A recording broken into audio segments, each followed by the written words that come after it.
billahi wa ba'du.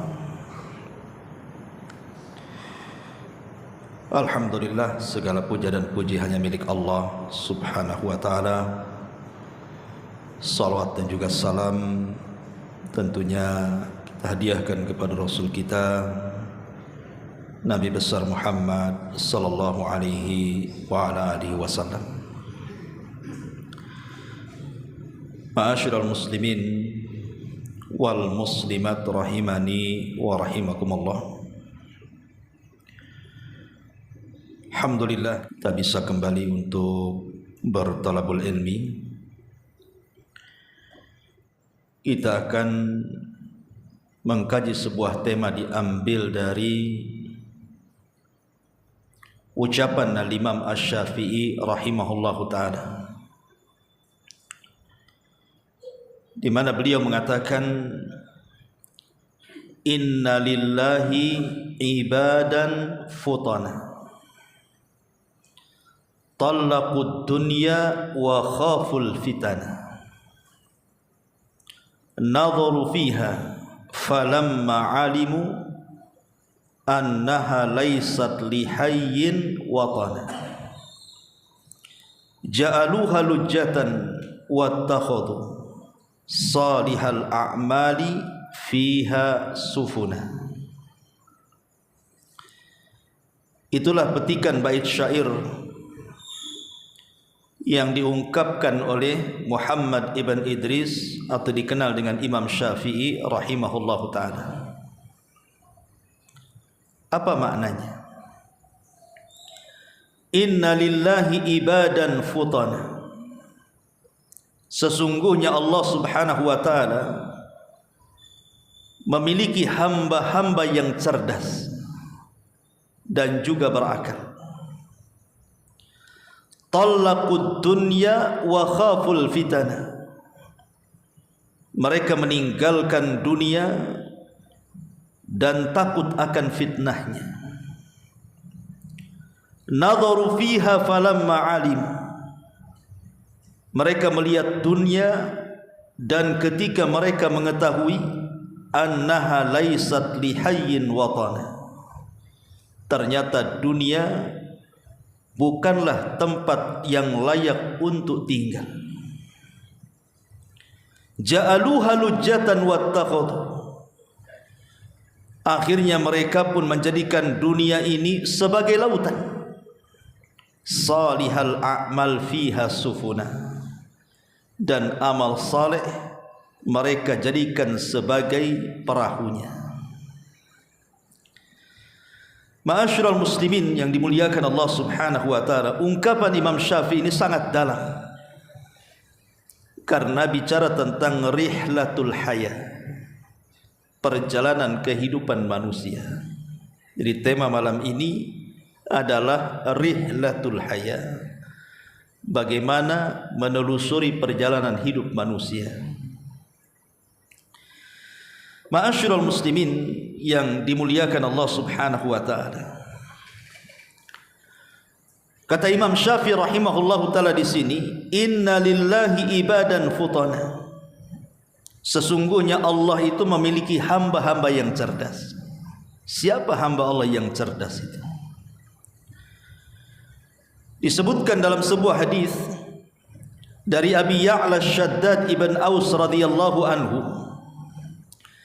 dari Nabi sallallahu alaihi wasallam, Rasulullah SAW mengatakan, al-kayyisu man dana nafsah wa amila lima ba'dal maut, wal ajiz man ittaba'a nafsahu hawa wa tamanna 'ala Allah azza wa jalla.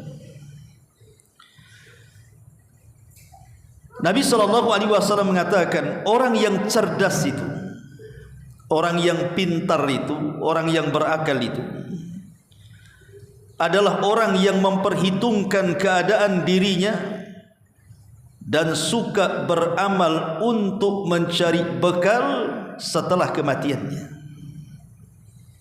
Jadi orang cerdas itu orang yang memperhitungkan keadaannya, artinya muhasabah, selalu melihat dirinya, apa kekurangannya dan apa harus ditambah dari amal kehidupannya.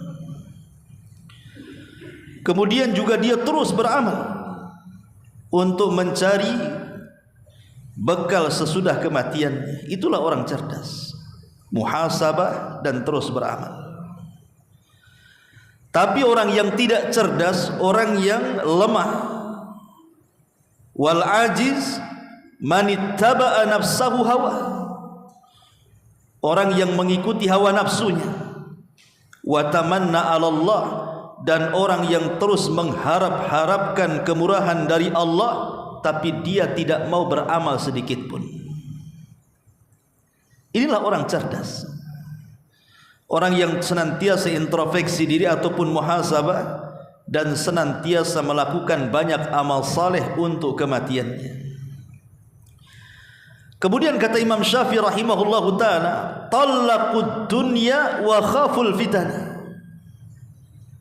Lalu orang yang cerdas ini mereka berusaha meninggalkan dunia dan juga takut akan fitnah dunia. Ali bin Abi Thalib radhiyallahu anhu adalah sahabat yang dikenal menghabiskan malam-malamnya dengan qiyamul lail. Terkadang apabila dia selesai melaksanakan qiyamul lail, dia pegang janggutnya kemudian dia menangis. Kemudian dia mengatakan, ya dunia gharri ghairi talaqtuki thalatha. Wahai dunia, anyahlah dari diriku, kuceraikan kau 3 kali. Bagaimana Imam Ali radhiyallahu an mengajarkan kepada kita rasa takutnya dia kepada dunia, sampai dia mengatakan talaqtuki thalathan, kuceraikan kau 3 kali wahai dunia. Bahkan Jabir bin Abdullah radhiyallahu an, Jabir ibn Abdullah radhiyallahu an, ketika memberikan komentar kepada Abdullah ibn Umar radhiyallahu an, apa kata Jabir? Ma minna ahadun adrakat dunya illa malat bihi wa mala biha illa Abdullah ibn Umar. Kata Jabir, tidak ada di antara kami satu pun yang dihadapkan kepada dunia kecuali dunia condong kepadanya atau dia yang condong kepada dunianya, kecuali Abdullah ibn Umar radhiyallahu anhu. Dia tidak pernah mendekat dunia dan berusaha untuk menjauh dari dunia. Sampai-sampai Nafi', salah satu muridnya Ibnu Umar radhiyallahu an, ditanya kesibukan Ibnu Umar apabila berada di rumahnya. Ibnu Umar itu ngapain saja kalau di rumah itu? Maka Nafi' mengatakan, fa innakum la tutiqunahu, kalian tidak akan sanggup menirunya. Kalau kalian tahu aktivitas Ibnu Umar dalam rumah itu, kalian tidak akan sanggup menirunya. Kemudian Nafi' mengatakan, al-wudu li kulli salatin wal mushafu fima bainahuma. Kesibukan Ibnu Umar radhiyallahu an apabila berada di rumahnya, dia senantiasa menjaga wudu. Apabila batal wudu lagi, batal wudu lagi, batal wudu lagi. Dan dia habiskan waktu-waktunya untuk salat dan membaca Al-Quran. Bahkan dia bukan hanya menghidupkan malamnya, bahkan siangnya pun menghidupkannya. Tidak ada sahabat yang menghidupkan waktu setelah zuhur sampai asar dengan melaksanakan salat kecuali Ibnu Umar. Dia habiskan waktu-waktunya hanya untuk beribadah kepada Allah. Wajar kalau Jabir bin Abdullah mengatakan, tidak ada di antara kami, kata Jabir, yang dihadapkan kepada dunia kecuali dunia condong kepadanya atau dia condong kepada dunia kecuali Abdullah ibn Umar. Begitulah para salafun saleh. Mereka berusaha mentalak dunia. Bahkan Umar bin Khattab radhiyallahu anhu Satu hari dia datang dari Madinah ke Syam, ingin berkunjung kepada Abu Ubaidah ibnul Jarrah yang ketika itu menjadi panglima perang. Ketika Umar bin Khattab radhiyallahu anhu masuk ke kediaman Abu Ubaidah ibnul Jarrah, maka dia melirik kepada tempat-tempat dalam ruangan di sekitar di dalam rumah Abu Ubaidah ibnul Jarrah itu. Tidak dia dapati satu pun barang-barang berharga di situ, kecuali hanya pedang, tameng, dan baju perang. Padahal dia panglima, dan Persia ditaklukkan di tangannya. Sementara Persia itu negara adidaya yang kaya raya. Harusnya sekelas Abu Ubaidah ibnul Jarrah yang merupakan jenderal perang yang di tangannya jatuh kekuasaan Persia, harusnya banyak barang-barang berharga di rumahnya kan. Tapi kosong, tidak ada apapun. Sehingga Umar bin Khattab radhiyallahu anhu mengatakan, "Aina mata'uk?" Di mana barang-barang? Kenapa kosong rumah? Qala Abu Ubaidah ibnul Jarrah radhiyallahu anhu, dia mengatakan, "Buat apa aku simpan barang-barang itu wahai Amirul Mukminin? Tidak ada guna bagiku." Fabaka. Maka Umar radhiyallahu anhu menangis dan mengatakan, "Kulluna gharratna dunya illa anta ya Abu Ubaidah. Kulluna ghayyaratna dunya ghairaka ya Abu Ubaidah." Kami semua terobahkan dengan dunia, kami semua terpengaruh dengan dunia, kecuali engkau wahai Abu Ubaidah, dunia tidak merubahmu sama sekali. Maka saat Umar radhiyallahu an pulang ke Madinah, maka Umar radhiyallahu an kemudian mengirim banyak uang untuk Abu Ubaidah yang ada di Syam itu. Ada yang mengatakan dia mengirim 4.000 dirham supaya diberikan kepada Abu Ubaidah. Setelah kemudian uang-uang yang banyak itu sampai ke tangan Abu Ubaidah ibnul Jarrah, satu hari saja uang itu sudah lunas, karena dibagikan kepada fuqara wal masakin dan tidak disisakan untuk dia sedikit pun. Sampailah kabar ini kepada Umar radhiyallahu anhu, dan Umar pun kemudian mengatakan, "Alhamdulillah alladzi ja'ala minal muslimin man yasna'u bimithli hadza." Segala puja dan puji bagi Allah yang telah menjadikan di antara kaum muslimin ada orang seperti Abu Ubaidah ibnul Jarrah ini. Makanya Umar radhiyallahu an ketika berkumpul bersama para sahabat di rumahnya, kemudian Umar radhiyallahu an mengatakan di hadapan para sahabatnya, "Bercita-citalah kalian, kira-kira kalian kalau kalian punya cita-cita, cita-cita apa kalian?" Yang satu mengatakan, "Ya Amirul Mukminin, kalau saya punya harta banyak, saya akan diinfakkan di jalan Allah. Kalau saya punya gunung semuanya emas, saya akan diinfakkan di jalan." Pokoknya cita-citanya luar biasa. Kemudian mereka pun bertanya, "Amma anta ya Amirul Mukminin?" Lalu, kalau engkau apa wahai Amirul Mukminin cita-citamu? Maka Umar hanya mengatakan, "Saya hanya bercita-cita kalian semua menjadi Abu Ubaidah ibnul Jarrah. Saya hanya bercita-cita kalau kalian semuanya adalah Abu Ubaidah ibnul Jarrah, karena dia satu-satunya menurut kacamata Amirul Mukminin yang tidak pernah dunia merubahnya. Talaqud dunya wa khaful fitnah." Mereka meninggalkan dunia dan takut akan fitnahnya.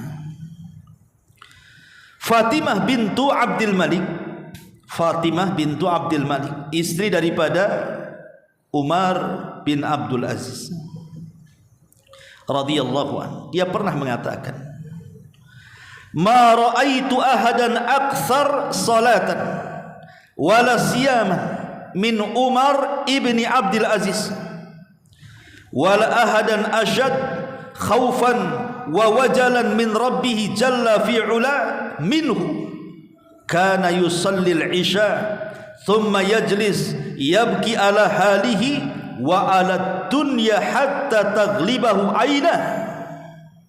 Kata Fatimah bintu Abdul Malik ini, istri daripada Abdul Aziz, Umar bin Abdul Aziz, aku tidak pernah melihat seorang pun yang lebih banyak solatnya, lebih banyak puasanya melebihi Umar bin Abdul Aziz. Dan aku tidak pernah melihat seorang pun yang sangat takut kepada Rabbnya melebihi dia. Setiap malam dia solat isya, kemudian setelah itu duduk dan menangis, kemudian dia mencela dunia sampai matanya yang mengalahkan tidurnya. Begitulah ulama, para ulama salafun as-salih ikhwatu fiddin yang dimuliakan. Malam itu jadikan tafakkur bagi mereka. Dan harusnya seperti itu bagi kita. Jadikanlah malam hari itu untuk tafakkur. Makanya Nabi SAW satu malam izin kepada Aisyah radhiyallahu anha dan mengatakan, wahai istriku, izinkan diriku malam ini beribadah kepada Rabbku. Maka Aisyah radhiyallahu anha mengatakan, ya Rasulullah, sebenarnya aku tidak kuat berpisah di samping dirimu, tapi aku tahu kesenangan, maka aku izinkan kau beribadah malam ini untuk Rabbmu. Maka Nabi SAW selepas isya beliau kemudian melaksanakan qiyamul lail. Kemudian setelah melaksanakan qiyamul lail satu malam suntuk, tiba-tiba Nabi SAW mendekati waktu fajar, kemudian duduk dan tafakkur. Kemudian Rasul menangis sepanjang malam.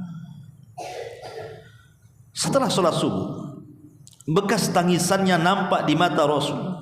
Bilal bin Rabah radhiyallahu anhu tahu bahwa Rasulnya habis menangis, sehingga Bilal mengatakan, ya Rasulullah, wa ma yubki, apa yang menjadikan engkau menangis wahai Rasul?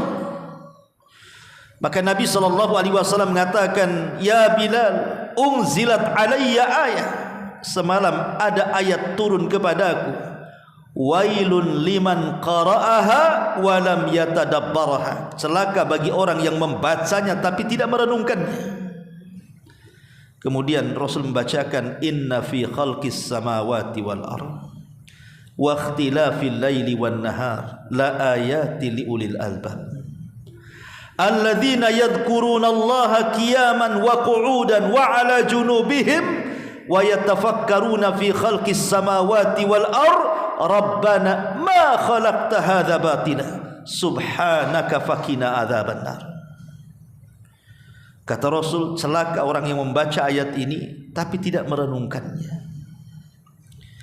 Ma'asyiral muslimin yang dimuliakan Allah Subhanahu wa taala, bahkan Abu Musa al-Asy'ari radhiyallahu anhu, Abu Musa al-Asy'ari radhiyallahu anhu,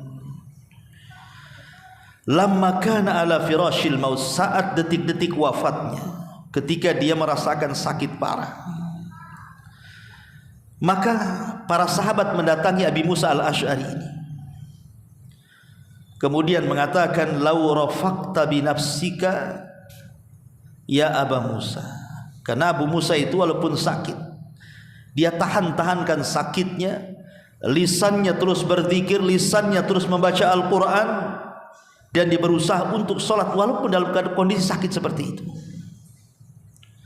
Jadi kemudian teman-temannya ini, sahabat yang lainnya, kasihan dan mengatakan, lau rafaqta bi nafsika ya Aba Musa, wahai Aba Musa, kasihanilah dirimu, jaga kesehatan. Maka Abi Musa mengatakan radhiyallahu anhu kepada teman-temannya, pada sahabat-sahabatnya, dia mengatakan, sesungguhnya kuda balap itu, innal khayla idza qarabatil muntaha, kuda balap itu kalau sudah mendekati finish, apa yang dipacu, pasti kuda itu akan melesat sekencang-kencangnya supaya dia menang. Kalau baru start mungkin nyantai dia jalannya, makin tengah makin cepat. Ketika sudah dekat dengan finish, apa yang terjadi? Rata-rata kalau orang berlomba, pasti ketika dekat dengan finish itu makin dikencangkan larinya. Apakah lomba lari, maraton, ataukah lomba berpacu kuda, seperti itu.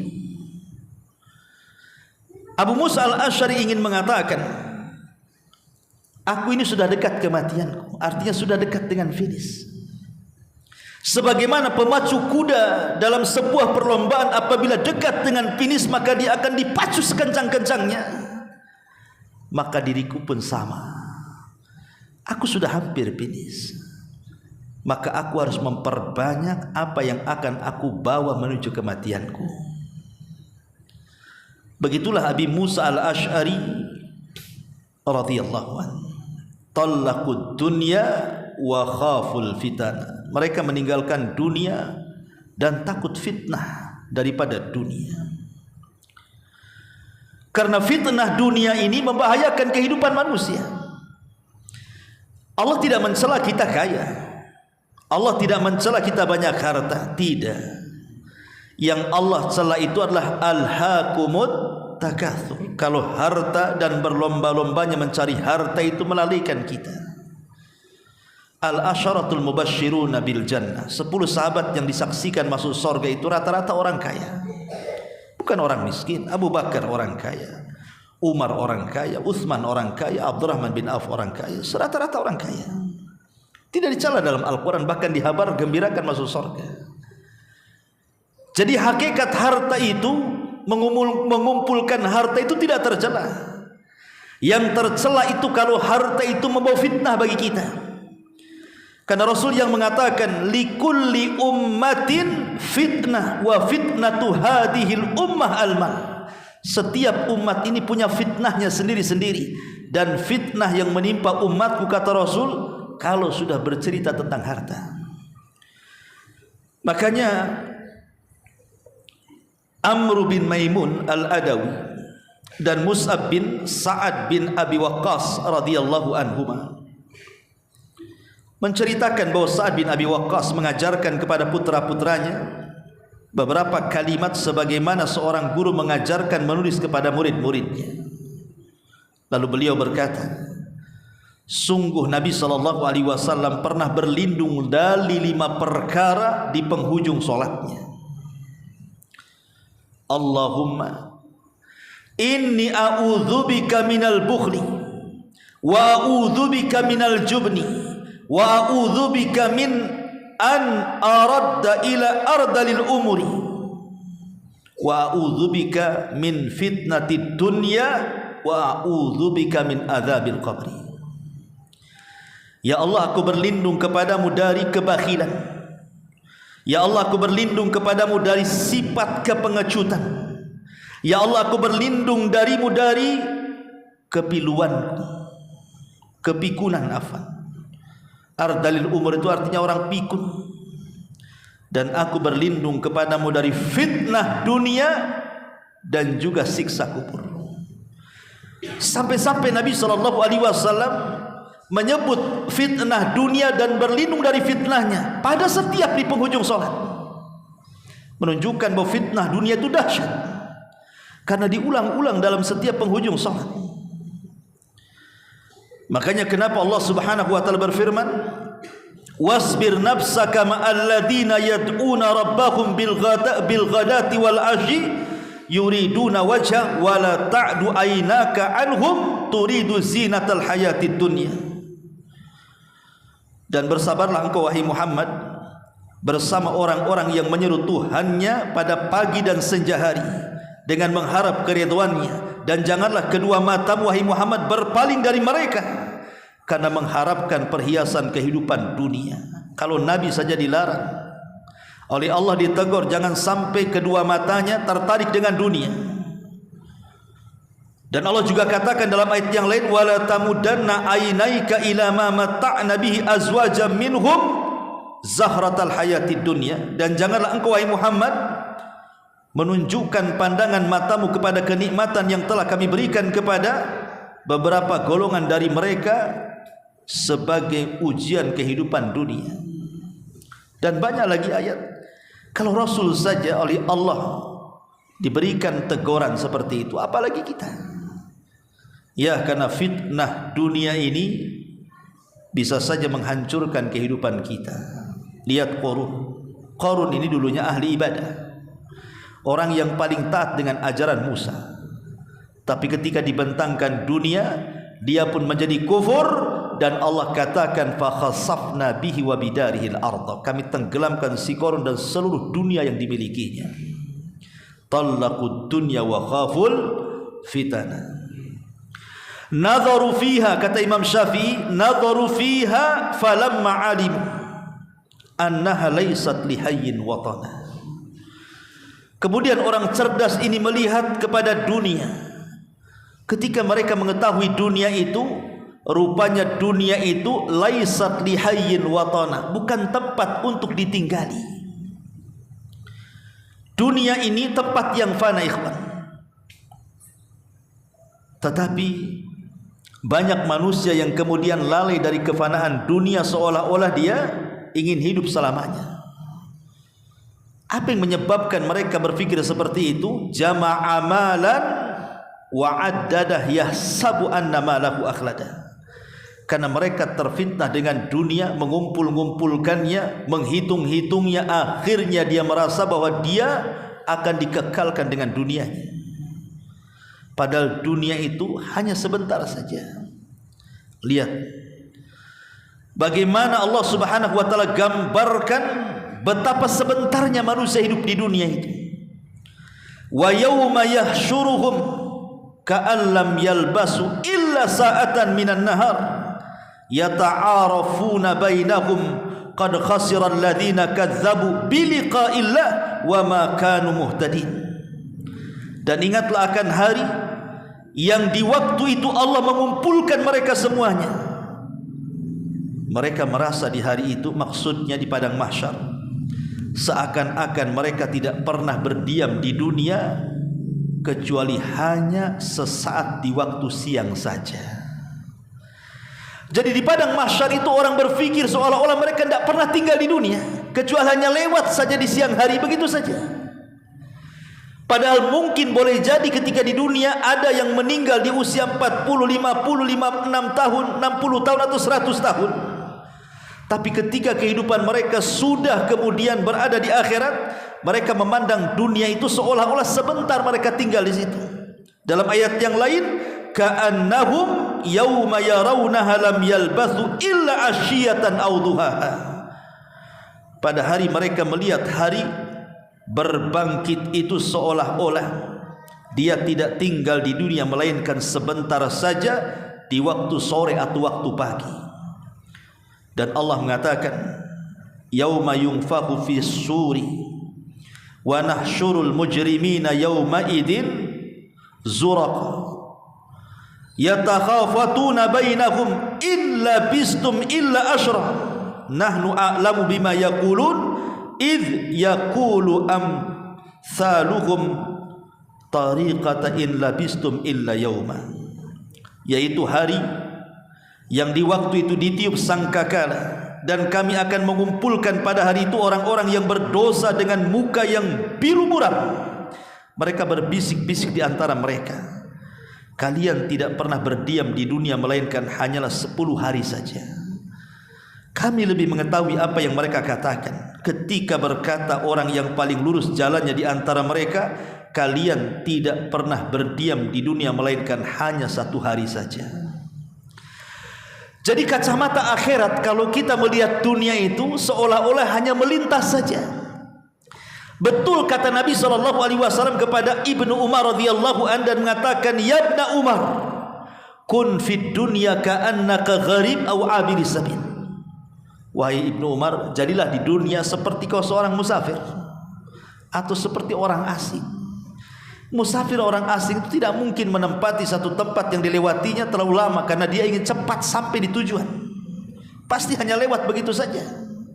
Begitulah dunia, hanya dilewati saja. Masalahnya dunia yang dilewati ini sebagai penentu itu jadi masalah. Karena sependek-pendeknya kehidupan dunia itu tetap menentukan sepanjang-panjangnya kehidupan akhirat.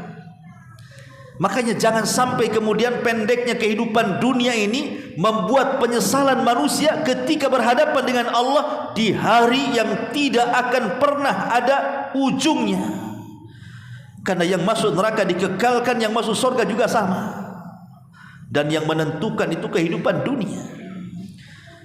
Makanya ma'asyiral muslimin yang dimuliakan, Imam Syafi'i mengatakan, nadharu fiha falamma alimu annaha laysat lihayyin watana. Orang cerdas itu melihat dunia, dan setelah mereka mengetahui ternyata dunia bukan tempat untuk ditinggali, kemudian ja'aluha lujjatan wattakhadu, sehingga mereka berusaha, orang cerdas ini menjadikan dunia sebagai lautan. Salihal a'mali fiha sufuna, dan amal-amal soleh yang mereka lakukan, mereka jadikan itu perahu penyelamat mereka di dunia mereka dan di akhirat mereka.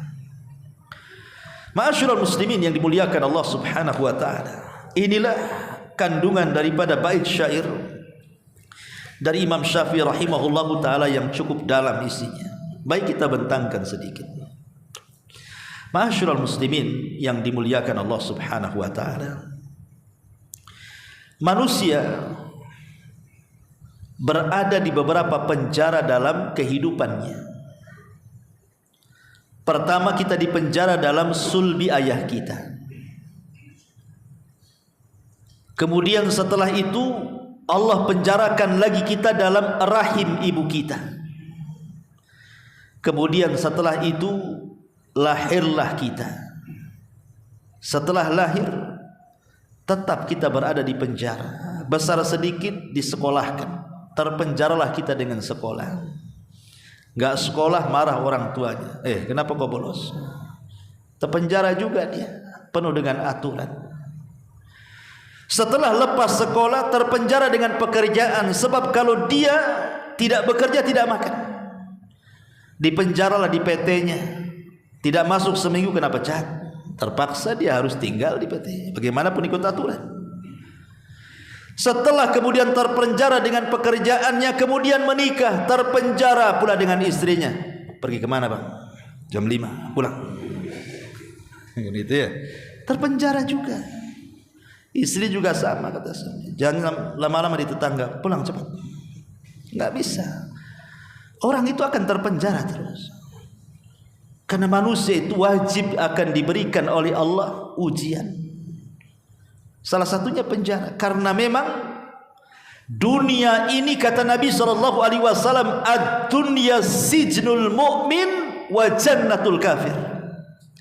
Dunia ini penjara bagi orang-orang yang beriman, tapi dia sorga bagi orang-orang kafir. Apa maknanya? Al-Hafidh Ibnu Hajar rahimahullahu ta'ala, seorang alim, diangkat jadi qadhi Mesir.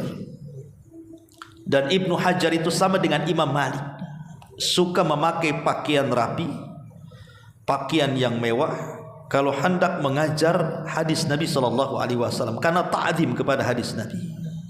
Dia suka pakaian-pakaian yang bagus. Ibnu Hajar itu sama dengan Imam Malik juga sama. Jadi satu hari Ibnu Hajar itu naik kendaraan fasilitas dari pemerintah dengan pakaian yang bagus, dengan kendaraan yang indah, melewati pasar. Datanglah murid-muridnya menghormati Imam Ibnu Hajar ini. Namanya seorang alim dan dia qadhi Mesir. Dihormatilah satu orang pasar, mencium, memuliakan, bertanya dan begitu seterusnya. Di dalam pasar itu ada orang Yahudi, kafir, miskin, kere. Udah kafir, miskin lagi. Itu Yahudi itu. Jadi sang Yahudi ini heran, itu siapa itu? Pakaiannya gagah, kendaraannya bagus, dimuliakan manusia. Siapa itu? Aku nggak kenal. Maka dia tanya kepada kawannya yang muslim, siapa, kau kenal nggak siapa itu? Kata teman yang muslim, wailak, celaka engkau, itu imam kami, itu qadhi kami, itu hakim kami, Ibnu Hajar al-Asqalani rahimahullahu ta'ala, pengarang kitab Bulughul Maram, Fathul Bari. Itulah Ibnu Hajar. Akhirnya kata Yahudi, bisa nggak saya temukan dengan dia, katanya. Oh bisa. Akhirnya dihantarkan Yahudi miskin ini kepada Ibnu Hajar. Kata sang Yahudi kere miskin ini, dia mengatakan kepada Ibnu Hajar, ya imam, boleh nggak saya bertanya? Kata Ibnu Hajar, silahkan. Kata Yahudi kere miskin ini, dia mengatakan, ya imam, saya mendengar nabimu mengatakan ad-dunya sijnul mu'min wa jannatul kafir. dunia penjara bagi orang yang beriman, tetapi sorga bagi orang kafir. Apa enggak terbalik katanya? Engkau ini seorang mukmin dalam pandangan, dan aku ini orang kafir dalam pandangan. Tapi engkau lihat, pakaianmu indah, kendaraanmu gagah, kau digaji pemerintah, kau enak hidupnya, dimuliakan manusia. Aku ini dalam pandanganmu kafir, sudah kafir, miskin, kere lagi. Aku tersiksa hidup. Berarti kan bagi saya orang kafir ini penjara ini. Bagi engkau sorga.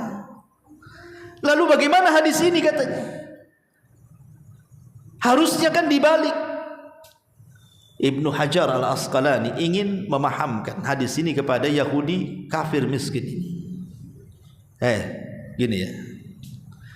Kenapa Nabi kami mengatakan ad-dunya sijnul mu'min wa jannatul kafir? Dunia ini penjara bagi orang yang beriman dan sorga bagi orang kafir. Maksudnya dunia ini sorga bagi orang-orang kafir. Ini adabnya Ibnu Hajar tidak mengatakan kepadamu, menunjukkan kepada orang yang tidak, tapi menggunakan bahasa umum. Maksudnya dunia itu sorga bagi orang-orang kafir. Maksudnya binisbati ilan nar. Kalau seandainya dibandingkan dengan neraka yang Allah Subhanahu wa taala sediakan kepada orang-orang kafir, maka orang kafir di dunia itu masih dianggap sorga. Daripada kau masuk neraka, disiksa di dalamnya, pasti kau akan ingin ke dunia walaupun kere. Tetapi dunia penjara bagi orang yang beriman itu kalau bandingannya sorga. Kalau bandingannya sorga, kami yang seperti ini, kata Ibnu Hajar, masih penjara di dunia ini. Karena kami masih tidak boleh berhenti sholat, kami masih tidak boleh berhenti berpuasa, kami harus melaksanakan zakat, kami harus haji, kami harus baca Quran, harus belajar, harus berdakwah, berzikir, silaturahim, dan begitu seterusnya. Kami tidak boleh meninggalkan, seolah-olah kami masih terlingkup dengan aturan-aturan ini, kami masih terpenjara. Tetapi setelah masuk sorga, barulah kami tidak dipenjara lagi, karena di sana bebas sebebas-bebasnya dengan kenikmatan yang ada. Jadi dunia ini bagi seorang mukmin penjara bagi kita. Jadi kalau antum terpenjara, ya memang dunia ini terpenjara, masih penuh dengan aturan-aturan yang harus kita lakukan. Karena hidup di dunia ini, satu, pasti Anda akan diuji, dan yang kedua, pasti Anda akan disakiti. Makanya Anda harus sabar dan harus tabah. Hidup di dunia ini perlu bekal dua ini, sabar dan tabah. Kalau tidak sabar, antum tidak mungkin berhasil melewati rihlatud dunia ini, perjalanan dunia ini. Saya contohkan. Nabi Adam alaihi salatu wassalam ketika di sorga, Allah mengatakan di dalam Al-Quran, uskun anta wa zawjukal jannah wa kula minha. Adam, masuklah kau ke dalam sorga, bawa istrimu dan makanlah sesukamu di sorga. Dan di sorga, alla taju'a fiha wa la ta'ra. Engkau tidak akan lapar, engkau tidak akan telanjang. Pasti ada makanan, ada pakaian, ada tempat tinggal yang layak, dan banyak kenikmatan. Kenikmatan yang Allah berikan di sorga kepada Adam itu hanya sebatas jasmani, hanya kenikmatan badan, makan, minum, berhubungan, istana, pemandangan, itu kembali ke jasad. Tetapi setelah kemudian Adam alaihi salatu wassalam diturunkan Allah ke bumi, maka kenikmatannya dirubah oleh Allah, bukan jasad. Karena dunia bukan tempat menikmati jasad. Adam menjadi susah. Yang tadinya tinggal makan, cari makan. Yang tadinya minum, cari minum. Yang tadinya tinggal berpakaian, harus beli pakaian. Susah. Ya. Tetapi Allah Subhanahu wa taala berikan kenikmatan lain. Apa kenikmatannya? Kenikmatan ruh. Qul nahbitu minha jami'an fa imma ya'tiyannakum minni hudan fala khaufun alaihim wala hum yahzanun. Dalam ayat yang lain, fa imma ya'tiyannakum minni hudan fala yadhillu wala yashqa. Keluar ku Adam dari surga, kelak aku akan kirim petunjukku kepadamu. Maka kalau engkau mengikuti petunjukku Adam, engkau tidak akan sedih dan tidak akan takut. Dalam ayat yang lain, engkau tidak akan sesat dan tidak akan celaka. Artinya, kalau Adam mengikuti petunjuk Allah, pertama tidak akan takut, maknanya Adam diberikan keamanan. Yang kedua, tidak akan sedih, maknanya Adam akan bahagia. Kemudian tidak akan sesat, maknanya Adam diberikan pengetahuan. Dan tidak akan celaka, maknanya Adam akan diberikan kebahagiaan. Dan itu berasal dari nikmat ruhani. Hidayah itu masuk ke ruh, bukan ke jasad. Walaupun dia harus capek gitu ya, mencari ini itu, tapi karena ruhnya tenang, secapek apapun badan akan terbawa tenang. Makanya kebahagiaan itu bukan ada pada jasad. Salah kalau ada orang mengatakan dari badan yang sehat muncul ruh yang sehat. Apa itu istilahnya dalam dunia olahraga? Itulah sana sini gitu. Men sana min sini itu. Itulah itu bahasa antum. Jadi Islam mengajarkan bahwa dalam ruh yang sehat itu ada badan yang kuat. Karena kalau ruhnya sempit, ikhwan, selapang apapun rumah jadi sempit. Tapi kalau ruhnya lapang, sesempit apapun rumah jadi lapang. Kalau hati lapang, istri hitam aja jadi cantik. Kalau hati sempit, istri putih aja kayak setan. Begitulah kehidupan dunia, ikhwan, ditentukan dengan ruh. Jadi Adam walaupun harus susah-susah payah di dunia kan, tapi karena nikmatnya diberikan kepada ruh, badan terikut. Berarti kalau kita katakan lebih baik di mana Adam ketika di sorga atau Adam ketika diturunkan ke bumi, lebih baik nikmat mana? Nikmat jasad atau nikmat ruh? Nikmat ruh. Ketika Adam turun ke bumi diberikan nikmat ruh, itu lebih baik kepada Adam. Bahkan lebih daripada itu Allah ajarkan kepada Adam kalimat, Rabbana zalamna anfusana wa illam taghfir lana wa tarhamna lanakunanna minal khasirin. Akhirnya kalimat itu melesat ke Allah, dan Allah pun terima kalimat itu sebagai bentuk tobat Adam alaihi salatu wassalam. Kalaulah bukan karena kalimat ini, tentu manusia tidak ada yang bertobat sampai kiamat dibangkitkan. Ma'asyiral muslimin yang dimuliakan Allah azza wa jalla. Itulah nikmat perjalanan hidup. Nikmat ruh yang Allah subhanahu wa ta'ala berikan kepada Adam alaihi salatu wassalam. Ya. Makanya dari sini ma'asyiral muslimin yang dimuliakan Allah subhanahu wa ta'ala, kisah Nabi Adam ini bisa kita petik bahwa tidak semua musibah itu membawa keburukan. Tidak semua bencana itu membawa musibah yang menyakitkan. Buktinya Adam yang tadinya di atas kenikmatan diturunkan ke bumi, ini kan musibah namanya. Ini musibah. Karena kenikmatannya tidak seperti kenikmatan jasmani yang ada di sorga. Dia lelah letih mencari makan, mencari minum, mencari ini dan itu. Tapi di balik itu ada kenikmatan. Kenapa? Dengan sebab musibah itulah membawa nikmat turun hidayah yang merupakan nikmat terbesar dalam kehidupan manusia. Kata Imam Ibnul Qayyim, tidak ada satupun nikmat yang Allah anugerahkan kepada manusia melebihi nikmat hidayah. Sebutkan nikmat yang Allah berikan kepada kita. Harta, kedudukan, pangkat, jabatan, istri, anak, sebutkan. Tidak ada sebesar nikmat hidayah. Dan tidak ada musibah yang lebih besar kecuali musibah berada di atas kesesatan. Sebab kalau orang sudah sesat, celakanya bukan di dunia saja, sampai ke akhirat. Paling tinggi musibah yang ditakuti manusia adalah kematian. Tapi sesat lebih membahayakan dibandingkan kematian. Wallahu a'lam. Asyhadu an la ilaha illa anta astaghfiruka wa atubu ilaik. Allahu ta'ala alam. Assalamualaikum warahmatullahi wabarakatuh.